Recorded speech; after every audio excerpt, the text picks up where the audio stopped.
Welcome to the MOOC in a Box Milestone 1 presentation. This video is a collaboration among three people, Stephen Smith, Jesse Beck, and Dylan Perry. So the first question you might be asking yourself right now is, what is a MOOC? A MOOC is a mostly 21st century web-based phenomenon called a massively online open community. While some students could technically argue that the OMSCS program we're all participating in at Georgia Tech is a special kind of MOOC called a limeade, to keep things simple, when you think about our OMSCS program, think about a MOOC. A MOOC is a framework that allows collaboration, video, and written instruction, provides a place in some circumstances where students can turn in assignments for grading or even take proctored exams. So what does corporate onboarding have to do with MOOCs? Well, that's a question our team is keenly interested in answering. Most people who have worked in a professional environment have, when they first were hired, gone through what is known as corporate onboarding process.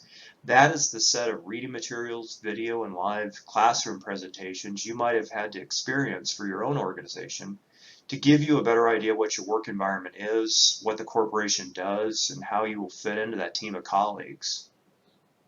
Our team decided to pursue a hybridized research track consisting of a developmental piece, a research piece, to attempt to bring a solution together that makes a dent into corporate onboarding research as it relates to educational technology, and prototype a solution called a MOOC in a Box that focuses on an important use case. Specifically, we'd like to know if a MOOC in a Box might help colleagues come together at an information exchange where content creators could easily share different kinds of helpful onboarding related information, and learners or new employees could benefit from the experience of others. So now that you have a better idea of who we are and why we're developing a MOOC in a Box prototype, you might be interested to know other details such as what are we working on? And since this presentation is a Milestone 1 assignment, what results have we achieved so far? Today, each member of our team will provide you with much more detail about the process we've made so far with our project. Dylan Perry was going to talk about the MOOC in the Box platform he and Jesse are already prototyping. Jesse Beck and myself, we're going to show you how the work we've done creating wireframes of our design, and then I'm going to talk about how I've created, released, and analyzed surveys thanks to feedback from fellow students like you. Jesse and Dylan are going to highlight important onboarding case study research that they've gathered from their corporate work environments.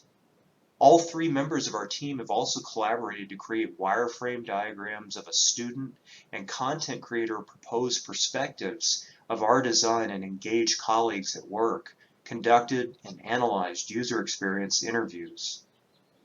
All of these efforts each of us has made is essential to informing our overall design, so our team can deliver a working MOOC in a Box prototype to share with each of you before the end of this course. So we're excited to show you more about our project, so let's get started. So now let's cover onboarding research. Dylan Perry here, and we're going to talk briefly about some of the research that we did around corporate onboarding.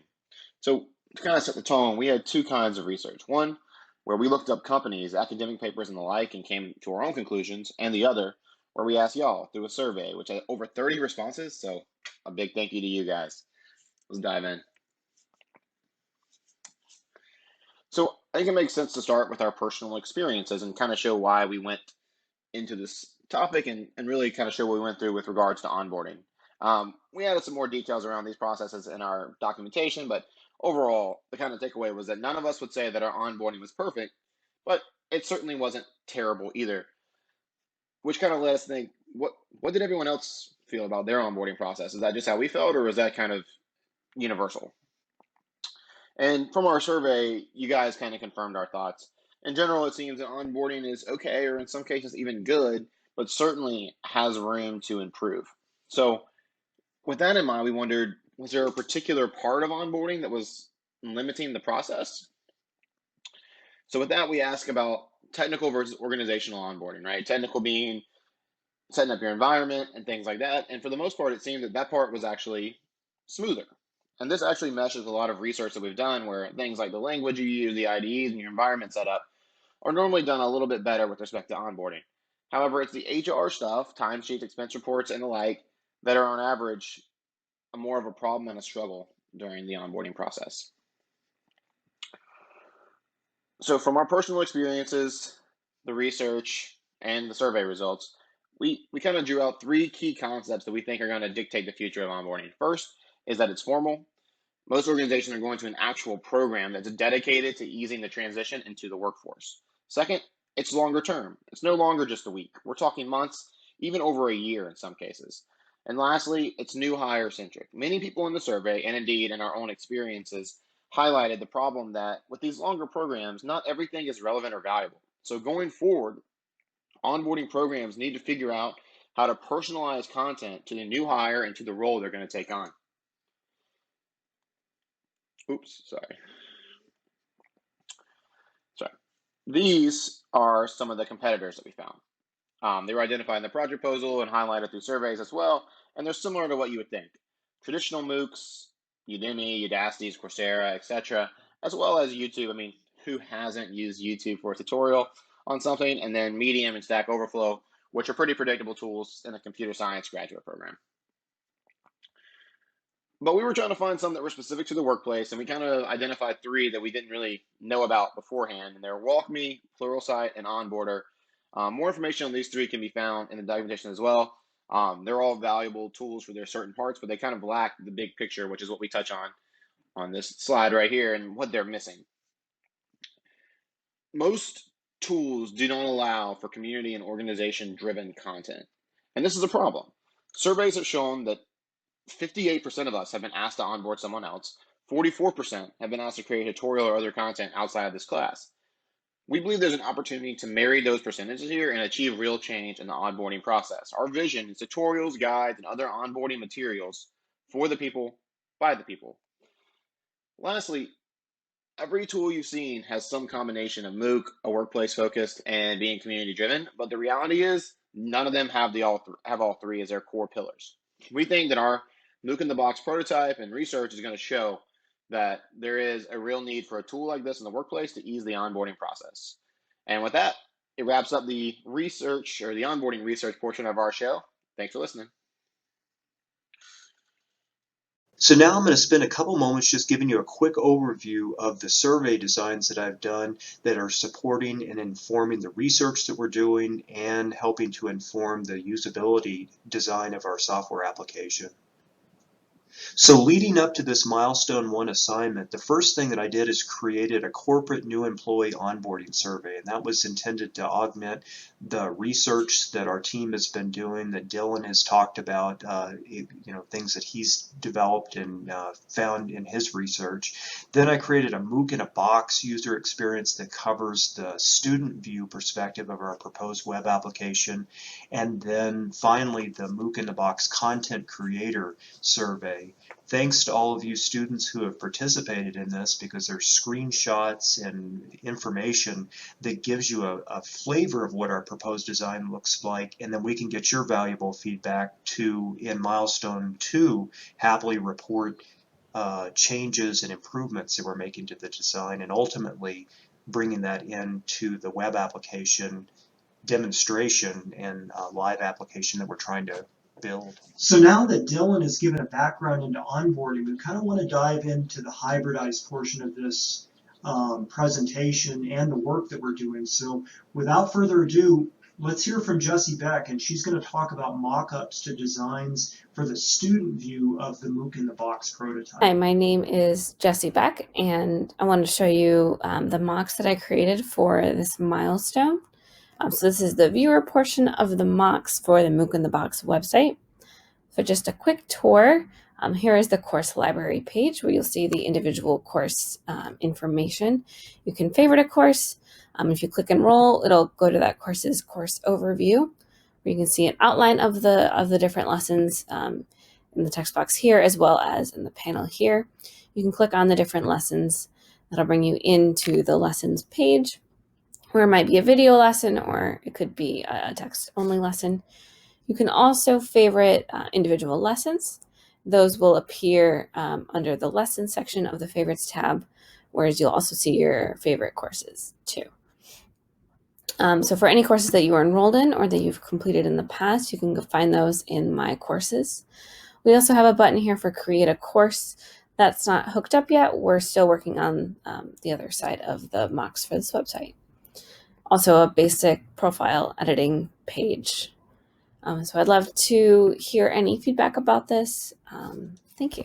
So the next aspect that we explore very briefly is the content creator wireframe.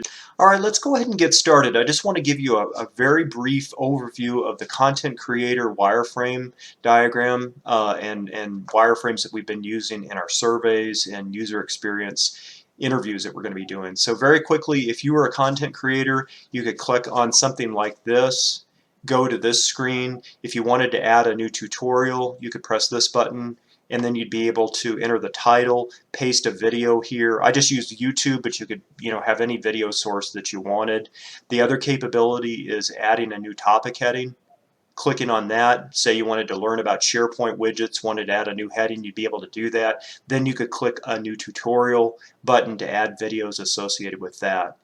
In creating a system that doesn't have programming obstacles for users to be able to overcome, you could just publish your changes, get some sort of a toast like this that says MOOC updated successfully, and then the content creator has made changes.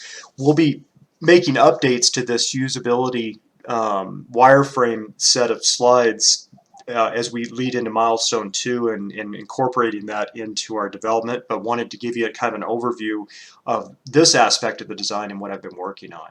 Since we're doing a hybridized research track, Dylan Perry's going to talk about a technical overview of the web application he's developing that's based in part on the user design and research that we're doing. Take it away, Dylan. Hi, everyone. This is Dylan Perry, and I'm going to do a quick overview of some of the decisions we made to support our technical implementation of our prototype. So starting out, we knew we wanted to build a web application, but we wanted to be something that Jesse or myself were not super familiar with. So we chose React. We debated Angular and Vue and some other ones, but settled on React, mainly due to its popularity, how Googleable it is, and also the fact that neither of us had a ton of experience, so it was a win all around. With that being decided, though, we realized we needed to talk about design and what we expected to our design system to be. We quickly settled on Google's Material Design, and then with a little bit of searching, we found Material UI, which is React components that come pre-built with Material Design. So this enabled us to prototype a lot faster. Well, with that speed of prototyping came the idea that we could maybe stretch ourselves and expand beyond our initial hard-coded prototype and actually have some real data on the back end. Firebase will be our backend data store, and if we have time, it will also handle authentication for our application. So with these implementation details being handled, the question became, how are we going to host it?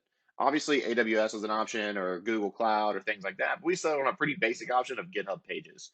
So what you see here is the master branch of GitHub Pages, and this is what the GitHub page server literally serves to the browser.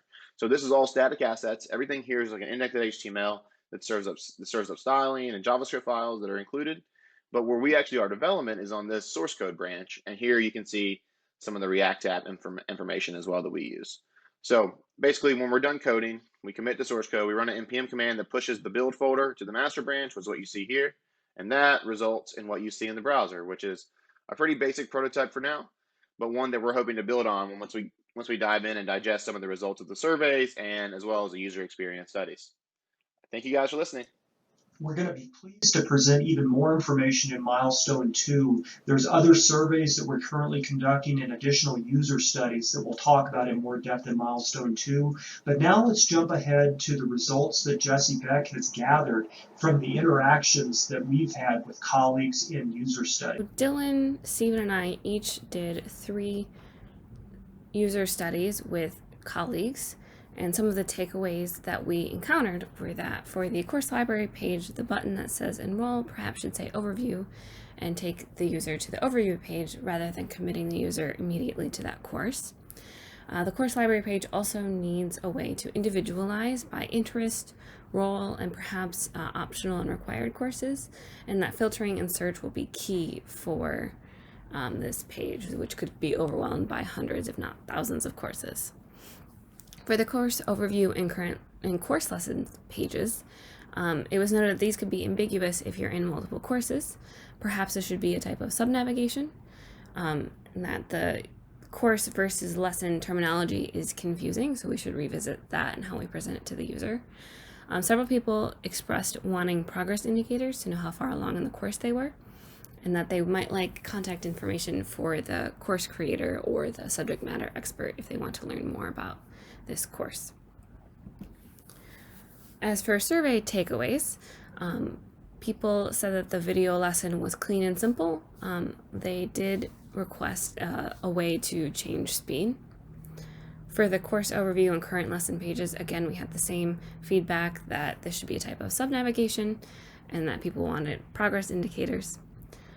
Overall feedback included increased color contrast, and that overall the app was simple, straightforward, and did the basics well.